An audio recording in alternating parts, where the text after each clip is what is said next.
Waziri wa mambo ya nje wa Uturuki Hakan Fidan amesema kuna dalili kuwa Israel inatafuta fursa ya kuishambulia Iran, akionya kuwa hatua hiyo inaweza kusababisha machafuko makubwa zaidi katika eneo la Mashariki ya Kati. Akizungumza na kituo cha televisheni cha NTV siku ya Ijumaa, Fidan amesema licha ya matumaini ya suluhu ya kidiplomasia, hali halisi inaonyesha kuwa Israel ina nia ya kuchukua hatua za kijeshi dhidi ya Iran. Fidan amefafanua kuwa tathmini hiyo inaihusu zaidi Israel kuliko Marekani, akisema tayari amewasilisha wasiwasi huo moja kwa moja kwa viongozi wa Iran alipofanya ziara ya hivi karibuni mjini Tehran. Niliwaambia kila kitu kama rafiki yao. Rafiki husema ukweli mchungu, Fidan alinukuliwa akisema. Kauli hiyo inakuja siku chache baada ya rais wa Uturuki Recep Tayyip Erdogan kumwambia rais wa Iran Masoud Pezeshkian kupitia mazungumzo ya simu kuwa Uturuki inapinga vikali uingiliaji wowote wa kigeni nchini Iran na inathamini amani na utulivu wa taifa hilo. Wakati huo huo, afisa mmoja mwandamizi wa Iran aliliambia shirika la habari la Reuters kuwa Tehran itachukulia shambulizi lolote kutoka kwa maadui wake kama vita kamili, akisisitiza kuwa jeshi la Iran liko tayari kujibu kwa nguvu zote. Kauli hiyo imekuja baada ya rais wa Marekani Donald Trump kutangaza kutumwa kwa armada za meli za kivita kuelekea eneo la Ghuba, hatua iliongeza mvutano licha ya awali kuonekana kupunguza makali ya vitisho dhidi ya Iran.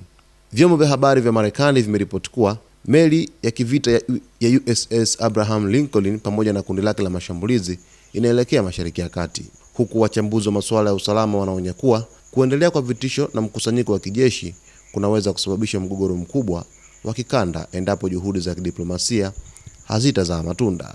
Viashiria vya shambulizi katika taifa la Iran vinazidi kuonekana kwa sababu ya uhalisia ambao unazidi kuonyeshwa na viongozi kadha wa kadha katika eneo la Ghuba kwa ujumla. Sasa waziri wa mambo ya nje wa Uturuki Hakan Fidan amefunguka wazi kwamba kuna dalili Israel huenda ikaanzisha shambulizi dhidi ya taifa la Iran katika siku chache zijazo, na hii inaonekana kutokana na Marekani kupeleka meli yake ya kivita ya USS Abraham Lincoln, ambapo imeambatana na vifaa vingine vya mashambulizi kwenda katika ukanda Mashariki ya Kati, ambapo rais wa Marekani Donald Trump aliweka wazi kwamba asingependa kuanzisha shambulizi dhidi ya Iran, ila itakapobidi basi ataweza kuanzisha shambulizi moja kwa moja kwenda katika taifa la Iran, huku akitilia mkazo kutaka Iran iweze kutii masharti ambayo Marekani inataka kwamba iachane na mpango wake wa nyuklia. Lakini vile vile vuguvugu la vifo kutokana na maandamano yaliyotokea hivi karibuni linazidi kupanda joto, huku vifo idadi ikitajwa kwamba ni watu 3117 ambao wamefariki dunia hadi kufikia sasa. Hii ni kwa mujibu wa taarifa kutoka katika